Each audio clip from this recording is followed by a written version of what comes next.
आज चर्चा महान साहित्यकार प्रेमचंद और उनके क्रिकेट सरोकार की। कथा सम्राट मुंशी प्रेमचंद को अमर कहानियों और कालजयी उपन्यासों के लिए जाना जाता है, लेकिन उन्होंने क्रिकेट पर जो लिखा है वह आज के जमाने के लिए एक दुर्लभ रचना है। वे अपने समय से बहुत आगे थे।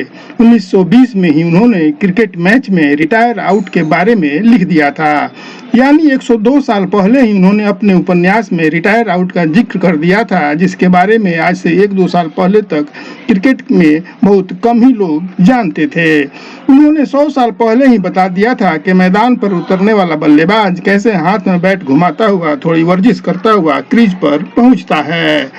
नमस्कार, मैं हूं अशोक शर्मा और आप सभी का मेरे YouTube चैनल में स्वागत है। मुंशी प्रेमचंद ने एक उपन्यास लिखा है जिसका नाम है वरदान।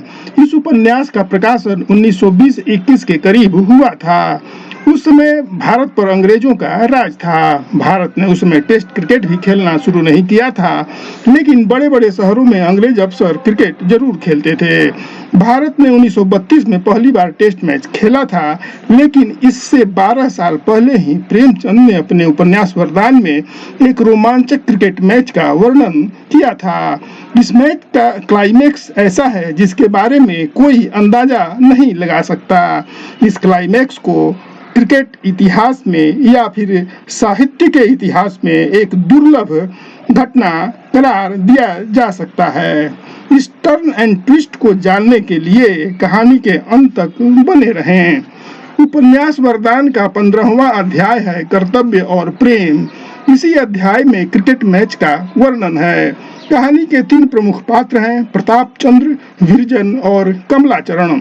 प्रताप चंद्र और विरजन बचपन से एक साथ खेलकर बड़े हुए। दोनों के बीच प्रेम और अनुराग का भाव है, लेकिन विरजन की शादी कमलाचरण से हो जाती है। इसके बाद जो परिस्थितियां आती है उसी का जिक्र उपन्यास में किया गया है। फिर प्रेमचंद्र पढ़ने के लिए बनारस से प्रयागराज आ जाते हैं। प्रताप को पढ़ाई के साथ साथ कसरत और खेल में भी अभिरुचि है। नियमित कसरत करने के कारण प्रताप एक कुशल खिलाड़ी बन जाते हैं। वे 6 महीने के अंदर ही प्रयागराज कॉलेज में फुटबॉल और क्रिकेट टीम का कप्तान बन जाते हैं। उस समय अलीगढ़ की क्रिकेट टीम बहुत मजबूत थी। उसने भारत के मशहूर खिलाड़ियों से सजी एक टीम को हरा दिया था, जिससे उसका बहुत नाम हुआ था। इसके बाद हर तरफ अलीगढ़ के क्रिकेट टीम की ही चर्चा होती थी। अलीगढ़ की क्रिकेट टीम मैच खेलने के लिए प्रयागराज आई हुई थी।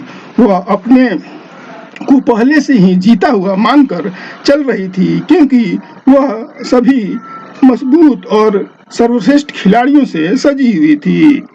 प्रयागराज की टीम पूरी तरह से प्रताप चंद्र पर निर्भर थी। प्रताप ही उसके सबसे बड़े बल्लेबाज और गेंदबाज थे। प्रयागराज के क्रिकेट प्रेमियों का यह मानना था कि अगर प्रताप ने आधा घंटा भी बैटिंग कर ली तो वे रनों का अंबार लगा सकते हैं। अगर नई गेंद पकड़ ली तो अलीगढ़ के बल्लेबाजों के लिए रन बनाना आसान न होगा। यानी कुल मिलाकर प्रयागराज की सारी उम्मीदें प्रताप चंद्र पर टिकी हुई थी। मैच दिन के 10 बजे शुरू हुआ। अलीगढ़ ने पहले बैटिंग शुरू की। उसके बल्लेबाजों ने अपने नाम के मुताबिक खेल दिखाया और 400 रनों का पहाड़ खड़ा कर दिया। इतने बड़े स्कोर को देखकर प्रयागराज के क्रिकेट प्रशंसक दबाव में आ गए। कुछ दर्शक यह भी मानने लगे कि प्रयागराज की टीम शायद अब नहीं जीत पाएगी। प्रताप है तो क्या हुआ, अकेले प्रताप क्या कर लेंगे। फिर अलीगढ़ के गेंदबाज भी बहुत तेज गति वाले हैं। ऐसे में किसी कोने में फिर भी प्रताप के लिए उम्मीदें जुड़ी हुई थीं। प्रयागराज की पारी शुरू हुई। पहला खिलाड़ी तीसरी गेंद पर ही आउट हो गया। दूसरा खिलाड़ी आया तो वह 5वीं गेंद पर चलते बना। तीसरा खिलाड़ी भी अपना खाता नहीं खोल सका। कुछ ही रन बने थे और 5 बल्लेबाज मैदान से लौट चुके थे। अब प्रताप चंद्र मैदान की तरफ बढ़े। वे अपने बैट को हवा में घुमाते हुए मैदान में दाखिल हुए। यहाँ गौर करने वाली बात है कि प्रताप उसी तरह से बैट घुमा रहे थे जैसे आज के ज़माने में जब क्रिकेट खिलाड़ी मैच में दाखिल होते हैं तो थोड़ी वर्जिश करते हुए और बैट को हवा में लहराते हुए आते हैं। यानी प्रेमचंद ने 100 साल पहले ही खिलाड़ियों के इस स्टाइल को जीवंत कल्पना कर ली थी। प्रताप जब मैदान पर उतरे तो प्रयागराज के क्रिकेट प्रशंसक देवी देवता से मनौती मांगने लगे कि वे किसी तरह से विकेट पर जम जाएं। कोई प्रार्थना कर रहा था तो कोई टोटके आजमा रहा था। प्रताप को पहली गेंद मिली, कोई रन नहीं बना। दूसरी गेंद पर भी प्रताप कोई रन नहीं बना सके। अब प्रयागराज के समर्थकों की सांसें जैसे हलक में अटक गई। उनकी उम्मीदें टूटने लगी। उन्हें लगने लगा कि शायद आज प्रताप प्रयागराज की नैया पार नहीं लगा पाएंगे। निराशा में कुछ दर्शक मैच छोड़कर जाने लगे।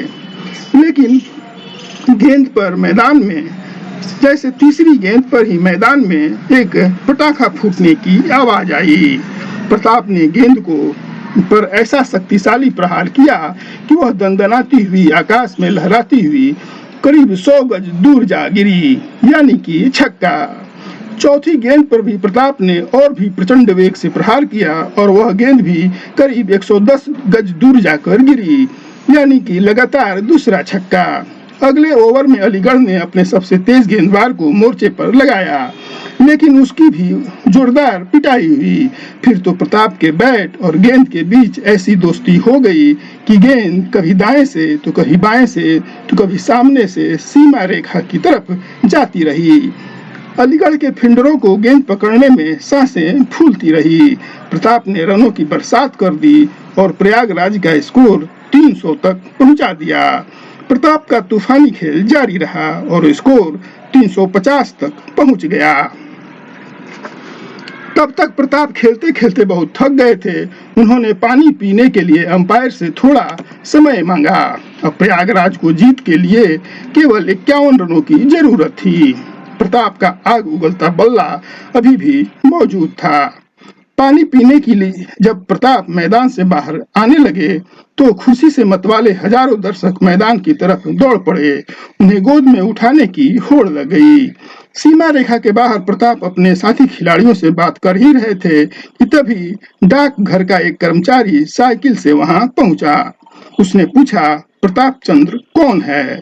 प्रताप ने आगे बढ़कर कहा, मैं। डाकघर के कर्मचारी ने उसके हाथों पर तार का एक लिफाफा रख दिया। तार पढ़कर प्रताप का शरीर जैसे शून्य हो गया। वह निढाल होकर कुर्सी पर बैठ गए। फिर बहुत ही बुझे दिल से अपने साथियों से कहा, अब प्रयागराज की जीत की जिम्मेदारी तुम लोगों पर है। मैंने अपनी पारी खेल दी है। अब ये तार मिला है तो मुझे घर जाना ही होगा। इतना सुनकर उसके साथी खिलाड़ी पूछने लगे कि क्या हुआ, लेकिन प्रताप बिना कुछ कहे वहां से चल दिए। प्रयागराज से ट्रेन पकड़ वे बनारस पहुंचे। आखिरकार प्रताप अपनी टीम को जीत की दहलीज पर ही छोड़कर क्यों लौट गए? दरअसल प्रताप की बाल सखा विरजन मृत्यु शैया पर लेटी थी। प्रताप से विरजन का भले विवाह न हुआ हो, लेकिन मानवीय संवेदना से के पहले ही वह एक प्रबल अनुभूति थी। इस मैच का यही क्लाइमेक्स है कि प्रताप ने खेल की जीत से अधिक मानवता की जीत के लिए उसको जरूरी समझा। यह गौर करने वाली बात है कि प्रताप चंद्र अपनी अधूरी पारी छोड़कर ही मैदान से लौट गए थे। आज क्रिकेट की भाषा में इसे रिटायर आउट माना जाता है, यानी प्रेमचंद ने इस बात की कल्पना समय से बहुत पहले यानी करीब 100 साल पहले ही कर ली थी। आज बस इतना ही। मुझे दीजिए इजाजत। नमस्कार।